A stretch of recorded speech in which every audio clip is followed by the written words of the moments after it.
ሰላም ጤና ይስጥልኝ የቻናላችን ቤተሰቦች ወቅታዊና ዓለም አቀፋዊ መረጃዎችን የምንነግራችሁ ሲሆን በቅድሚያ ዋና ዋናዎቹን እንሆም። ግሎባል ፋየር ኔትወርክ የ2025 የ145 ሀገራት ወታደራዊ ጥንካሬ ደረጃ ይፋ አድርጓል። ለመሆኑ በዓለም ምርጥ 5 ወታደራዊ ጥንካሬ ያላቸው የዓለም ሀገራት እነማን ናቸው? የአፍሪካ አገራትስ ከ145ቱ ደረጃ ሰንጠረዥ ውስጥ ተካተዋል ወይ? ስንተኛ ደረጃ ላይ ይገኛሉ? ደረጃ ያልወጣላት የኢትዮጵያ አጎራባች አገር ማነች?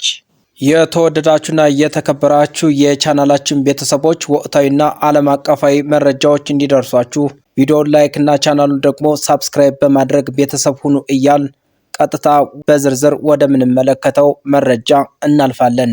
ግሎባል ፋየር ፓወር ኔትወርክ የ2025 የ145 ሀገራት ወታደራዊ ጥንካሬን በመገምገም ደረጃ ይፋ አድርጓል። ተቀማጭነቱ በአሜሪካ የሆነው ግሎባል ፋየር ፓወር ኔትወርክ የዓለም ሀገራት ባላቸው የጦር መሳሪያ መጠን፣ በሰራዊት ብዛት እና ጥንካሬ፣ በችሎታ፣ በበጀት አቅም፣ በመልክዓ ምድራዊ አቀማመጥ እንዲሁም ባላቸው ሀብት ላይ በመመስረት በየዓመቱ ደረጃም ያወጣል። በዓለም የሀገራትን ወታደራዊ አቋም በመመዘን በየዓመቱ የሰራዊቶችን ደረጃ የሚያወጣው ግሎባል ፋየር ፓወር ኢንዴክስ ተቀባይነት ያለው ዋነኛ የወታደራዊ መረጃ ምንጭ ነው። ይህ ደረጃ የሚወጣው ከሀያላኑ አገራት አንስቶ እስከ ትንንሽ ሀገራት ድረስ ያሉትን መረጃዎች ከተለያዩ አስተማማኝ ምንጮች በመሰብሰብ ሲሆን በዚህም የደረጃ ሰንጠረዥ ውስጥ የሚካተቱት አገራት ወታደራዊ አቅም የሚመዝነው በጦር ኃይል ብዛትና በታጠቁት የጦር መሳሪያ ብቻም አይደለም። ይህን ደረጃ ለማውጣት 50 ነጥቦች ያሉት ፓወር ኢንዴክስ ስኮር የተሰኘ ዝርዝር መመዘኛ ጥቅም ላይ ይውላል። ከዚህም መካከል የህዝብ ብዛት፣ የሰራዊት ቁጥር፣ የጦር መሳሪያ ብዛትና አይነት፣ የተፈጥሮ ሀብት፣ የገንዘብ አቅም፣ መልክዓ ምድር እና ሌሎችም ይገመገማሉ። በተጨማሪም የሀገሪቱ ወታደራዊ አቅም ከሌሎች አገራት ጋር ባላቸው ትብብር፣ የዲፕሎማሲ ግንኙነትና በሚጠቀሙት ወታደራዊ ቴክኖሎጂ አማካኝነትም ይወሰናል። ግሎባል ፋየር ፓወር የ2025ን የ145 አገራትን ወታደራዊ ጥንካሬ በመገምገም የሰጠውን ደረጃም ይፋ አድርጓል። በዓለም ላይ ሀያል ወታደራዊ አቅም ያላቸው በምጣኔ ሀብት የዳበሩት ዩናይትድ ስቴትስ፣ ሩሲያ፣ ቻይና፣ ህንድና ደቡብ ኮሪያ ከ1 እስከ 5 ደረጃ ላይ የሚገኙ ሲሆን ሌሎቹ ምዕራባውያን እና ሌሎች አገራት በደረጃው ሰንጠረዥ ላይ በተከታይነት ይገኛሉ። የአፍሪካ ሀገራትም የግዛትና የህዝባቸውን ደህንነት ለመጠበቅ እንዲሁም በውስጣቸው ያሉ ታጣቂ ቡድኖችን ለመቆጣጠር ከምጣኔ ሀብታቸው አንጻር ከፍተኛ በጀት በመመደብ የሰው ኃይላቸውን በማሰልጠን ወታደራዊ መሰረተ ልማቶችን በመገንባትና በማዘመን እንዲሁም ዘመናዊ የጦር መገልገያዎችን በመታጠቅ ላይ ይገኛሉ። ስለዚህ ግሎባል ፋየር የ2025 የዓለም ሀገራት ወታደራዊ አቅም ደረጃ ውስጥ ከተካተቱት የአፍሪካ ሀገራት መካከል ቀዳሚ የሆኑትን 10 ሀያል አገራትን እንደሚከተለው ተዘርዝረዋል። በ10ኛ ደረጃ የተቀመጠችው ሊቢያ ስትሆን ሰሜን አፍሪካዊቷ በነዳጅ ሀብት የበለጸገችው ሊቢያ ረጅም ዓመታት የመሯት መሪዋ የሙአማር ጋዳፊ መንግስት ከወደቀ በኋላ በእርስ በርስ ጦርነት ውስጥ ብትሆንም በወታደራዊ አቅሟ ከአፍሪካ 10ኛ ደረጃ ላይ ትገኛለች። ሊቢያ በዓለም ደረጃ በወታደራዊ ኃይሏ 76ኛ ደረጃ ላይ የምትገኝ ሲሆን ምንም እንኳን አገሪቱ በእርስ በርስ ጦርነት ክፉኛ ብትጎሳቆልም በምትገኝበት ስትራቴጂካዊ ቦታ እና ባላት የተፈጥሮ ሀብት ምክንያት በሰንጠረዡ ላይ ከፍ ብላ ለመቀመጥ በቅታለች። ሊቢያ የምድር ጦር፣ የአየር ኃይልና የባህር ኃይል ያላት ሲሆን ከ30 ሺህ በላይ መደበኛ ሰራዊት አላት። በ9ኛ ደረጃ የተቀመጠችው አገር ደግሞ ሱዳን ነች። በሰሜን ምዕራብ በኩል ከኢትዮጵያ ጋር የምትጎራበተው ሱዳን ላለፉት 2 ዓመታት በእርስ በርስ ጦርነት ውስጥ የምትገኝ ሲሆን ባላት ወታደራዊ አቅም ከአፍሪካ 9ኛ እንዲሁም በዓለም ደግሞ 73ኛ ደረጃ ላይ ትገኛለች። የሱዳን ጦር ኃይል ከፈጥኖ ደራሽ ኃይሉ ጋር በሚደረግ የእርስ በርስ ጦርነት ውስጥ ሆኖ ከባድ ፈተና የገጠመው እና አገሪቱም በከባድ ፖለቲካዊ ቀውስ ውስጥ ብትገኝም ሰራዊቷ በአፍሪካ ሰንጠረዥ ጠንካራ ከሚባሉት ውስጥ ይገኛል። ሱዳን የምድር ጦር፣ የአየር ኃይልና የባህር ኃይል ያላት ሲሆን ከ90 ሺህ በላይ መደበኛ ሰራዊት አላት።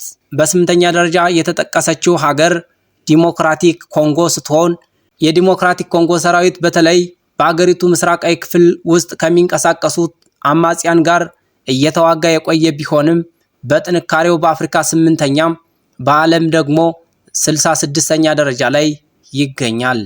በማዕድን ሀብቷ የበለጸገችው ዲሞክራቲክ ሪፐብሊክ ኮንጎ የወታደራዊ ኃይሏ ጥንካሬውን ያገኘው በዓለም አቀፍ ትብብር ከሚገኘው ድጋፍ እና አገሪቱም በምትመድበው በጀት ነው። ዲሞክራቲክ ኮንጎ የምድር ጦር፣ የአየር ኃይል እና የባህር ኃይል ያላት ሲሆን ከ160 ሺህ በላይ መደበኛ ሰራዊት አላት። በሰባተኛ ደረጃ የተጠቀሰችው አፍሪካዊት ሀገር ሞሮኮ ስትሆን ከአውሮፓ ጋር የምትዋሰነው ሰሜን አፍሪካዊቷ ንጉሳዊት አገር የሞሮኮ ወታደር ኃይል በአፍሪካ በሰባተኛ ደረጃ ላይ ሲቀመጥ ከዓለም አገራት ደግሞ 59ኛ ደረጃ ላይ ይገኛል።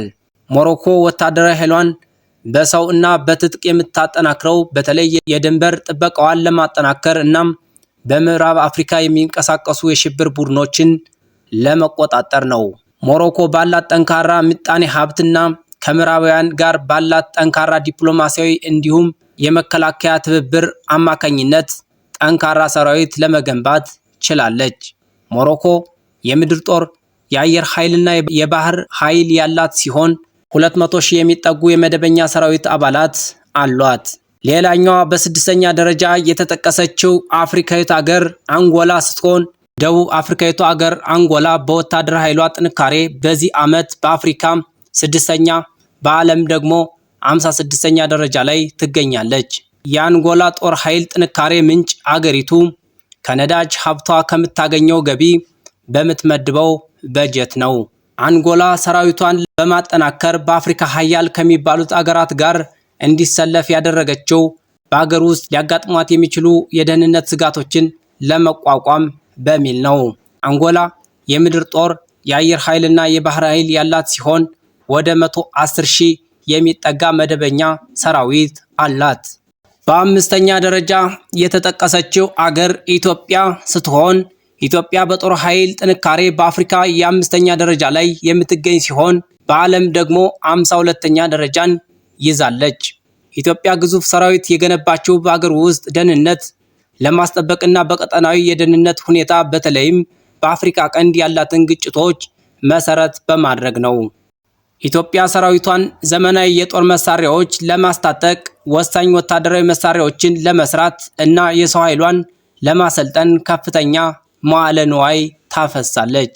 ኢትዮጵያ ከተለያዩ አገራት ጋር ባላት ወታደራዊ ትብብር አማካኝነትም የሰራዊቷን አቅም በማጠናከር ላይ የምትገኝ ሲሆን በአፍሪካ ቀንድ አካባቢ በወታደራዊ አቅሟ ቀዳሚዋ አገር ናት።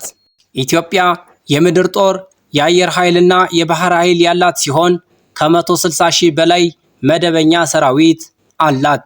በአራተኛ ደረጃ የተቀመጠችው አገር ደቡብ አፍሪካ ናት። በአፍሪካ በጠንካራ ምጣኔ ሀብቷ የምትታወቀው ደቡብ አፍሪካ ባላት ወታደራዊ ኃይል ጥንካሬ በአህጉሪቱ በአራተኛ ደረጃ ላይ የምትገኝ ሲሆን በዓለም አቀፍ ደረጃ ደግሞ በ40ኛ ደረጃ ላይ ተቀምጣለች። ባሏት እጅግ ዘመናዊ የመከላከያ ኢንዱስትሪዎቿ የምትታወቀው ደቡብ አፍሪካ ለጦር ሰራዊቷ የሚያስፈልጓትን አብዛኞቹን ትጥቆችና መገልገያዎችን ራሷ ናት የምታመርተው። ደቡብ አፍሪካ የምድር ጦር፣ የአየር ኃይልና የባህር ኃይል ያላት ሲሆን ከ70 ሺህ በላይ መደበኛ ሰራዊት አላት። በሶስተኛ ደረጃ የተቀመጠችው አፍሪካዊት አገር ደግሞ ናይጄሪያ ናት። ምዕራብ አፍሪካዊቷ አገር ናይጄሪያም ባላት የወታደራዊ ኃይል ጥንካሬ በአፍሪካ 3ኛ ስትሆን በዓለም ደግሞ 31ኛ ደረጃ ላይ ትገኛለች። ሰራዊቷን በግዛቷ ውስጥ በሚንቀሳቀሱ አማጽያንና የሽብር ቡድኖች ለመቋቋም የገነባችው ናይጄሪያ ከነዳጅ ምርቷ ከምታገኘው ገቢ ከፍተኛ መዋዕለ ንዋይ መድባ አጠናክረዋለች።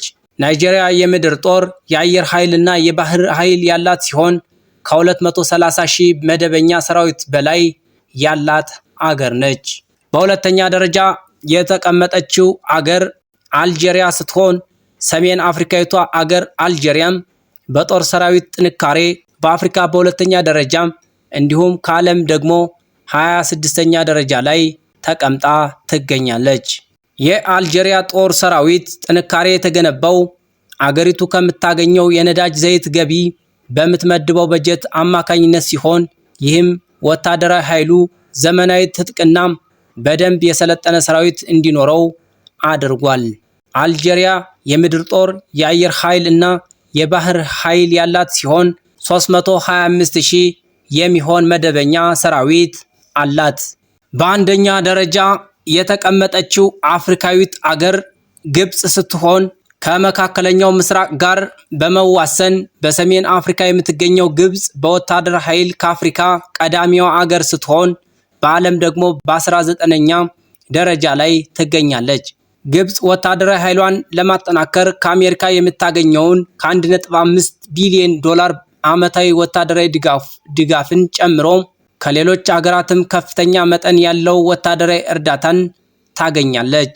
የግብጽ ሰራዊት ግጭት በማይለየው የመካከለኛው ምስራቅ አካባቢ የምትገኘውን የአገሪቱን ደህንነት ከመጠበቅ ባሻገር በአገር ውስጥም ታጣቂዎችን ለመቆጣጠር ይሰማራል። ግብጽ የምድር ጦር፣ የአየር ኃይልና የባህር ኃይል ያላት ሲሆን ከ440,000 መደበኛ ሰራዊት በላይ አላት።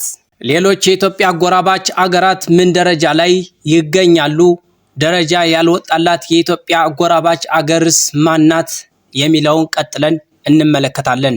ከላይ እንደተጠቀሰው የኢትዮጵያ አጎራባች አገር አንዷ ሱዳን ስትሆን በአፍሪካ 9ኛ በዓለም ደግሞ 73ኛ ደረጃ ላይ እንደምትገኝ ተጠቅሷል። ሌላኛዋ የኢትዮጵያ ጎረቤት አገር ኬንያ ስትሆን 58 ሚሊዮን ሕዝብ ያላት ኬንያ 50,000 መደበኛ ሰራዊትና 25,000 ሚሊሻ ያላት ሲሆን በግሎባል ፋየር ፓወር ኢንዴክስ ሰንጠረዥ ላይ ከአፍሪካ ሀገራት መካከል 11ኛ ደረጃ ላይ እንዲሁም በዓለም ደግሞ 83ኛ ደረጃ ላይ ትገኛለች። ሌላኛዋ ደቡብ ሱዳን ስትሆን በአፍሪካ 22ኛ በዓለም ደረጃ ደግሞ 113ኛ ደረጃ ላይ የምትገኝ ሀገር ሆናለች። ደቡብ ሱዳን 185,000 መደበኛ ሰራዊት አላት። ሌላኛዋ የኢትዮጵያ ጎረቤት ሀገር ኤርትራ ስትሆን የኢትዮጵያ ሰሜናዊ አዋሳኝ የሆነችው ኤርትራ በወታደራዊ አቅም ከ145 አገራት መካከል በዓለም 120ኛ ደረጃ ስትሆን ከአፍሪካ ደግሞ 26ኛ ደረጃ ላይ ትገኛለች። ኤርትራ 120,000 መደበኛ ሰራዊትና 130,000 ተጠባባቂ ኃይል አላት። ሌላኛዋ የኢትዮጵያ ጎረቤት ሀገር የሆነችው ሶማሊያም በአፍሪካ 36ኛ በዓለም ደግሞ 142ኛ ደረጃ ላይ ተቀምጣ ትገኛለች። ሶማሊያ በአሁኑ ወቅት 15,000 መደበኛ ሰራዊት አላት። ሌላኛዋ አፍሪካዊት የኢትዮጵያ ጎረቤት ሀገር ጅቡቲ ስትሆን ከኢትዮጵያ ጎረቤቶች ትንሿና በአፍሪካ ቀንድ ወሳኝ ቦታ ላይ የምትገኘው ጅቡቲ በግሎባል ፋየር ፓወር የወታደራዊ ኃይል ምዘና ዝርዝር ውስጥ መረጃዋ አልተካተተም።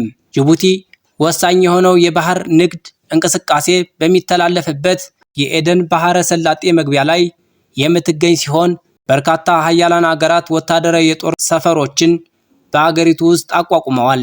ከ1 ሚሊዮን ተኩል በታች ሕዝብ ያላት ጅቡቲ ውስን ቢሆንም የምድር የአየርና የባህር ኃይል እንዳላት ይታወቃል።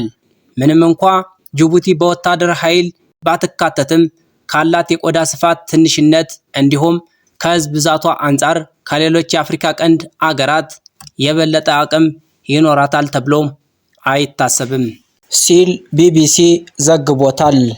የተከበራችሁ የቻናላችን ቤተሰቦች ወቅታዊና ዓለም አቀፋዊ መረጃዎችን ለማግኘት ቪዲዮውን ላይክ እና ቻናሉን ደግሞ ሳብስክራይብ በማድረግ ቤተሰብ ሁኑ እንላለን። ሰላም።